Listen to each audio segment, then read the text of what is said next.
The summer of 2020 was a time of crisis in the United States that still reverberates. The country was galvanized by a video of George Floyd's killing by Derek Chauvin, a white Minneapolis police officer, who pinned Floyd down by the neck for 8 minutes and 46 seconds while he pleaded for his life. George Floyd's death on camera joined countless other deaths of black men and women at the hands of police, made public in this age of social media. There's a biblical word for a time like this, kairos. It's a form of the word time, but it doesn't mean clock time or calendar time. Kairos, is a time of judgment, when the truth is revealed and justice is demanded, and we are judged by our actions. The frightening thing about this crisis is how decidedly common it is. According to nationwide Justice Department data, police are 2.5 times more likely to use force against black people than white people. In Minneapolis, where George Floyd was killed, that number is 7 times more likely. According to criminal justice researchers, black men are 2.5 times more likely than white men to be killed by law enforcement. Nearly 1 in 1,000 black men die this way in the United States. These videos are forcing us to see what we have found too easy to ignore. How will we respond? By we here, I should specify that I mean fellow white Catholics. What will we do in response to this moment, to this kairos, in which much that was hidden is being revealed? Father Brian Massengale, one of the leading voices on racism in the Catholic Church, describes racism as a blindness, a spiritual cataract that limits our vision, that determines whom we do and do not notice. According to him, racism is revealed today in a lack of empathy and a profound indifference. It is a pervasive lack of concern and social callousness in a majority of society to the horrors and scandals in our midst. Racism narrows our vision, leads us to draw the circle of concern too tightly. How does it do this? Racism doesn't work simply through explicit, avowed racism. Although we can't deny that there's plenty of that around. It was part of the Catholic world that I grew up in. Racism also works more subtly through implicit judgments and biases, sensibilities about what is respectable, how people should act or look. These are harder to see. There's another level of racism beyond explicit or implicit biases. It's called structural racism. Our American religious imagination doesn't deal with systemic problems like this very well. We want to look into our own hearts and ask God's grace to do better. But as the biblical prophets insisted, real conversion also calls us to open our eyes to the injustices in the world that may land more heavily on others. Systematic, unequal treatment is built into American history and lives on in the current moment. This is often called white privilege. Now, privilege is a hard word for many of us. Who feels privileged? We live in a highly insecure society. So many of us are a paycheck or two from bankruptcy. About half of the country's 340 million people lack the financial resources to deal with an unexpected $400 medical or car repair bill. Our economy ruthlessly sorts people into winners and strugglers. We worry that our children will not live as well as we do, that one adolescent mistake will put them on the path to a life of struggle. In our society, so many have to work hard just to get by. Talk of privilege can seem cruel. An organizer for a carpenters union once said to me, "So many people's lives come down to inches and seconds."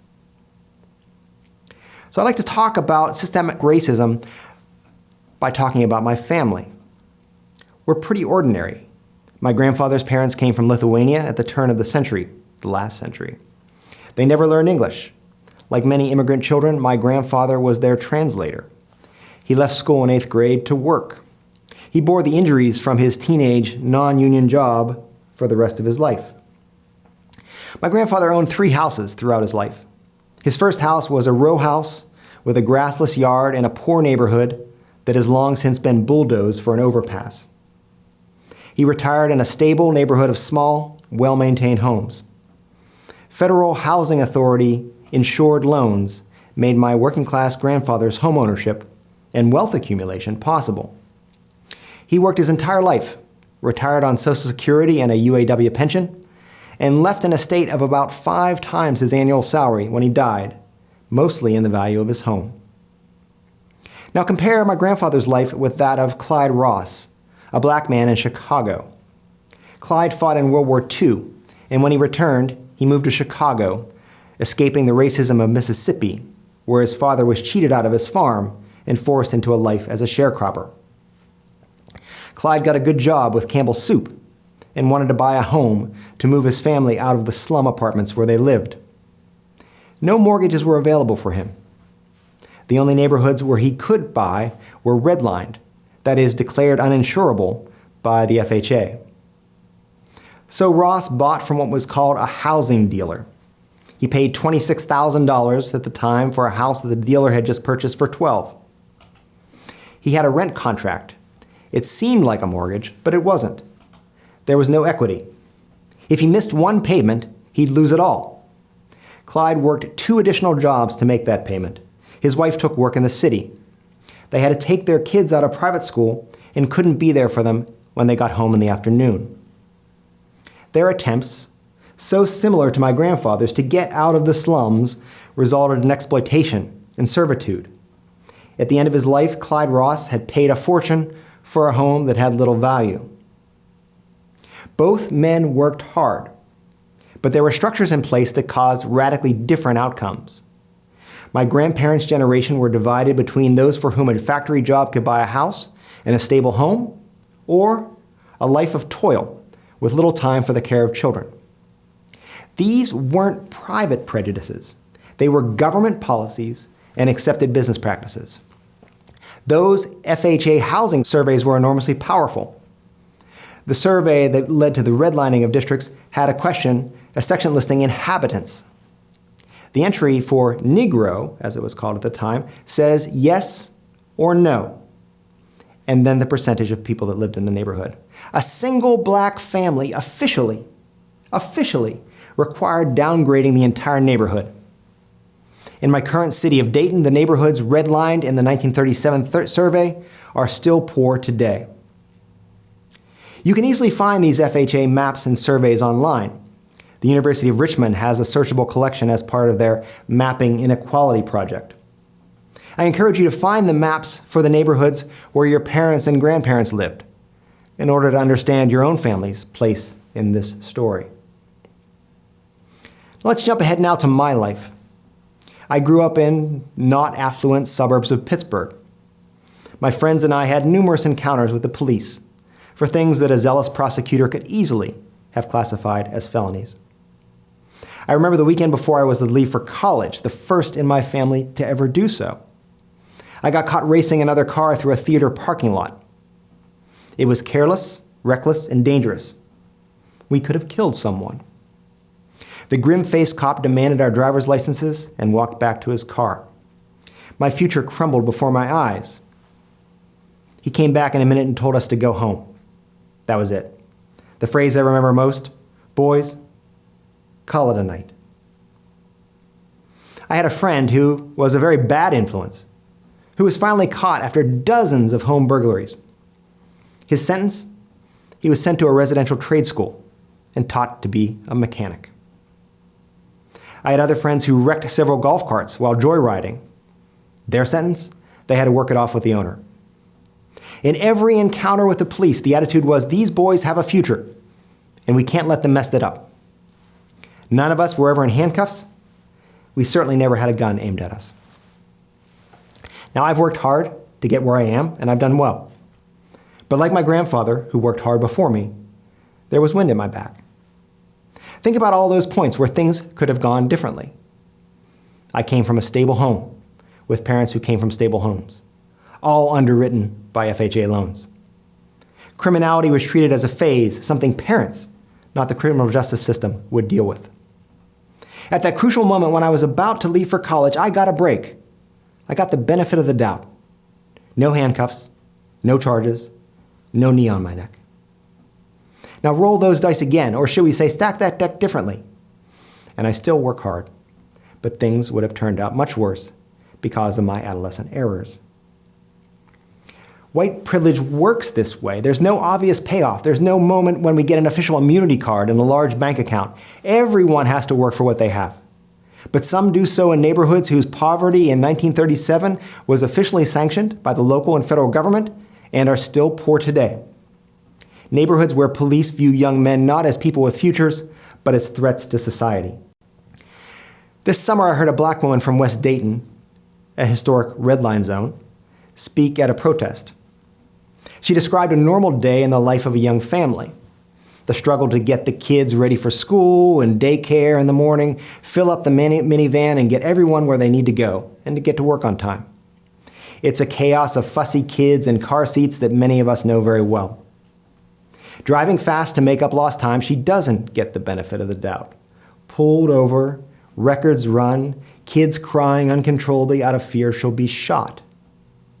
Late to school, late to work, inches and seconds, generation after generation, working hard with very different outcomes. The challenge for those of us with white privilege is that we assume things are the same for everyone else. I want to focus on that as the moral challenge. The biggest problem we face is not red-faced, screaming, spittle-strewn racism. The problem we face is that it is so very, very easy for white people to go through life with no idea of how unjust our system is. It's just so easy to not see. Now, this is something the Bible talks about. In Matthew 25, Jesus describes the final judgment of the nations. Those who are condemned protest, "Lord, when did we see you?" The Son of Man answers, "Amen, I say to you, what you did not do for the least of these, you did not do for me." They are not judged for raving hatred, but for their ignorance. They're judged for their failure to see. What don't we see? Think about how hard it is to answer that question. Try to sit with it yourself. What don't I see? Once we realize how hard it is to know what we don't see, we can accept the challenging work of finding out. So let's consider some further questions that might help point the way to seeing more. Who do we know? Who do we associate with? Where do we live? Where do we shop? Where do we eat? Do we ever leave the white bubble? Where do we get our information? Does our choice of news network and social media expose us to the voices and experiences of black people? How do we think? Do we have mental shields that protect us from considering how bad things are? Do we invoke like a mantra black on black crime, or feel the need to stress that the victims of police killings were no angels? I want to end by going back to our vulnerability and anxiety. Inches and seconds. Life in our society is hard. Few of us feel privileged. I think we can begin there spiritually, with our own fears about our own lives, our vulnerabilities, our worries about our children's futures. From that anxiety, we can expand out to imagine how much more difficult things are for those on the receiving end of racism. This can be the beginning of solidarity, standing with others, a central principle of Catholic social teaching. But it is more than an abstract principle, some moral rule we need to follow. It's rooted in God's solidarity, standing with all of us in the cross. As Black Catholic theologian Sean Copeland notes, solidarity is made possible by the loving self-gift of the crucified Christ, whose cross is its origin, its standard, and its judge. This is a powerful statement of what is expected of us. Copeland concludes, only those who follow the example of the crucified and struggle on the side of the exploited, despised, and poor will discover him at their side.